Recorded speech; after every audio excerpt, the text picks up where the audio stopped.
So here I have 53 boxes of ashes, all of the rats that I've been lucky enough to have in my life since 2008. Prior to that, we had a house with a garden and all of our older rescue rats were buried in our garden. Then we had a change of circumstances. We had to move to a flat and I started having my rats cremated because I didn't want to ever have to leave a rat behind again. So there's so many wonderful memories here. It's also very sad looking at all these ashes because there's a lot of sickness and the loss, having to have rats put to sleep when they're old and not well. But even the happy memories are tinged with sadness because those days have gone and I'm never going to get them back. And overwhelmingly, at the time, you don't realise this is the last time you're going to have a big group of rats. This is the last time you're going to have baby rats, and it's why it's so important to make the most of every day that you have with your rats. So the first rat here is little Ko.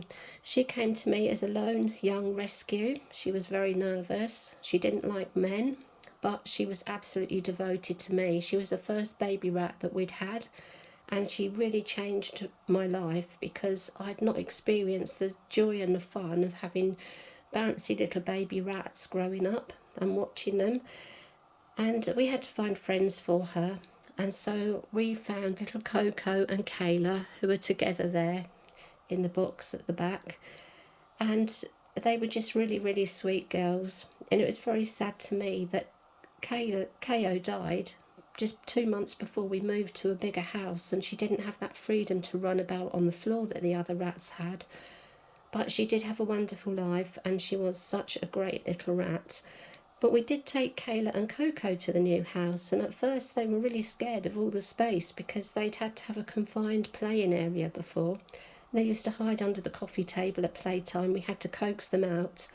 Now, they'd only lived a few months at the new house, and we had 2 weeks we didn't have any rats at all, and I was going to have a little break while we sorted the new house out, but I found myself obsessed with looking at rat videos, looking for adverts, looking for rescue rats. And then I found an advert for a man who lived very close to us, and he had some baby rats, and we went and got Rosie and Poppy. They were so much fun, and it was so lovely to have lots of space for them to play in. And then when they were 6 months old, I was contacted about a lady who had 2 6-month-old rats that needed a home, and along came Bella and Blossom. Now, the lady had rescued Bella, and then she'd gone and found her a little friend, Blossom, who was the same age, but she had a little dog, and the dog was obsessed with the rats, and she couldn't have the rats out to play, and she wanted a better life for them. So I'm always really grateful that she allowed us to adopt Bella and Blossom, and they were just a wonderful group with Rosie and Poppy. I have little Bo here. She came along a bit later as an elderly lone rat, but she became best friends with Bella and Blossom, and I would just watch all 3 of them trotting around the room together, and they were just so incredibly cute. And then we had another group of rescues came along. I got a call one evening for Kaylee, Hannah, Abby and Lacey. The lady was desperate. She really needed to find a home for them. She was caring for elderly parents. She bought these rats for her son. They were breeder rats. They were beautiful rats. But her son just didn't have the time, didn't want to deal with them anymore, and the parents were not able to because they had so many life pressures. So the rats came to us, and they were wonderful from the very first day. The minute that we went to pick them up, had been so well socialised. So it was the best of anything to have older socialised rats that had been so well cared for. So they joined our little family. They were with us for a little while. And then things changed a little bit because I decided I wanted to get some baby rats, and I had a friend who was breeding rats, and we got Chloe, Ellie and Sophie. And there were lots of sisters there, but I just took 3 rats. I didn't want to be greedy. I didn't want to have too many rats at once, and wanted to leave some for other people because there were quite a few people interested in the rats. And Chloe, Ellie and Sophie, we started making our YouTube videos, which was great fun. When they were 6 months old, I found out from my friend that she'd had some rats that I'm not sure if they'd been returned to her or they didn't get a home initially, but they were sisters of Chloe, Ellie and Sophie. So we went and picked up Amy, Daisy and Lily. We reunited the sisters. They were like so glad to be back together, and we had them all together in the big Savick Royal Suite 95 cage. And I'd seen when I picked up the new girls that the mums were now looking for a home, and that was Ginny and Molly, Dawn and Miranda. So I went home and I kept thinking about these poor old rats and thinking I could really, reunite them with the babies. And so the next thing was I went back and I brought the 4 mummies home. And it was just lovely to have 10 rats that were all related, different ages. And that was the start of our golden years. I really think of them as the golden years because soon we had 25 rats in 5 cages. Every minute of every day was devoted to the rats, from the minute I got up to the minute I went to bed. And I loved every minute of that time so much. I'm glad I did it when I did because it's something I can't possibly do now. We got little Maggie, Sasha and Beth. They were rehomed because they'd been taken back to a pet shop. They were very, very nervous because they hadn't been handled. Took them a long time to settle, but they were very sweet little girls and an important part of our rat family. Then I got a call out of the blue totally from the charity that I rehome rats for, and they said there was an elderly couple close to us who had been sold 2 male rats, and one of them had given birth to lots of babies. But when I got there, the babies were round about 4 weeks old, and they were totally wild. They hadn't been handled, and I had to separate the boys and the girls. I put the little girl in with the mother. We had to separate the father, but the poor mum was pregnant again.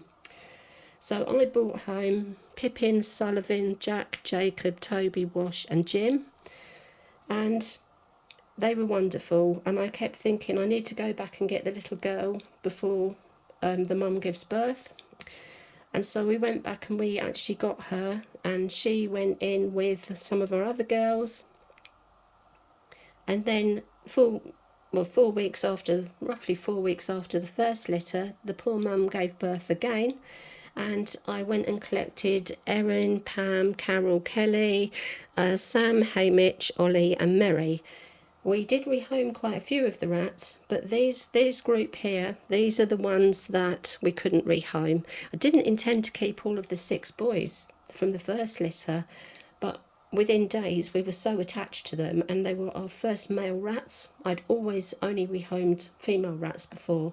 So life just went totally crazy, and we just had so many rats. It was so much fun, and they kept me really busy, but I still managed to do weekly, sometimes twice weekly videos. And then Barney and Fred came along. They were around about 9 months old. Young man had bought them. He saw them, he thought they were really cute. He fell in love with the rats. He brought them home. Similar thing to Bella and Blossom. He had a dog, and the dog he couldn't get the rats out because the dogs were barking, they were frightening the rats, and he was really concerned that they would have a better life. He came to me, and I was originally going to rehome them, but because of the circumstances we needed to take them quite quickly, and of course they were ultra cute, and I said to him, I'll take them, we'll keep them, and I promise they'll have like a really good life. And so they joined our little family. They didn't really appear on many videos because especially Barney and Fred, they were very nervous, and they would come out and they would just hide behind the cage until I put the camera away. So I don't really have many videos of them, but we have lots of photos. And then we moved on. All of the little girls from this group had died apart from Carol, and I needed to find a friend for Carol. And along came Lara Bearcroft, who was initially called Lara Croft, and Primrose, and they were friends for Carol, and they were adorable. They were really cute. And Lara Bearcroft, her name got changed to Bearcroft because she started to watch Vic Bearcroft, the artist that I watch, pastel artist. He does a lot of animal portraits, and every time I watched him, she would sit on my knee or on the front of the laptop, absolutely engrossed. She loved watching him. It must have been his voice, but she would follow his hand. She would watch him all the time. So we christened her Lara Bearcroft. And then we'd had Lara and Primrose for a few weeks when I found out that the place we'd got them from, they'd had a little rat that had been left behind. Someone had asked for 4 rats, and then when they went to collect the 4 rats, for some reason they left Violet behind. And she was such a cute, sweet little rat. I can't imagine why anyone would be so mean as to leave a lone baby rat. So, of course, Violet came to live with us and she joined Lara and Primrose, and they were a happy little group. And Violet was absolutely mad about the wheel, and we've got videos of her whizzing round in the spare cage on the wheel. And then from the same pet centre, we got Matilda, Ray, and Emily. And the pet centre is very good on their breeding programme, that the mums only have one list set of babies. But I fell in love with Matilda, and I asked, could I have Matilda and a couple of her babies when she's had them? And I was very lucky that they agreed I could have Matilda. And so Matilda, Ray, and Emily came home with us. Now, when Ray and Emily were about 6 months old, I found out that Rob, who is Matilda's son, had been returned to the pet centre. He'd been separated from his brother, and he'd been put with a group of other rats, Ned, Jon Snow and Brandon. And he was not doing well. He was terribly nervous. He was just obviously traumatised. He's been upset. He's left his brother. He's moved home. He's gone back to the pet centre. So I went and collected him, and he was a beautiful, beautiful boy. Ned was an older rat. He absolutely craved attention. From the minute I brought him home, he was just jumping out the cage into my arms, and he was such a lovely, cuddly boy. I wished I'd had him for longer because he was wonderful. Brandon, he and Jon Snow hadn't really been handled. It took me a long time to get them used to being handled, but Brandon turned into a really sweet boy. Jon Snow was always a little bit nervous and jumpy, and having pink eyes as well, he maybe doesn't see so well. So we had to be a bit careful about talking to John before we would approach him, but he was a lovely little lad. And Rob was my last rat who had to be put to sleep. So that was very, very traumatic for me because I knew that we were going to have a break. I knew it was coming up that we're going to move house. And now I just have to look forward to what I can do in the future, and I know that it will just be one small group of rats, older rats, but these are the most beautiful rats. I hope you've enjoyed watching this and that you will remember some of my rats and you'll go back and look for some of the videos.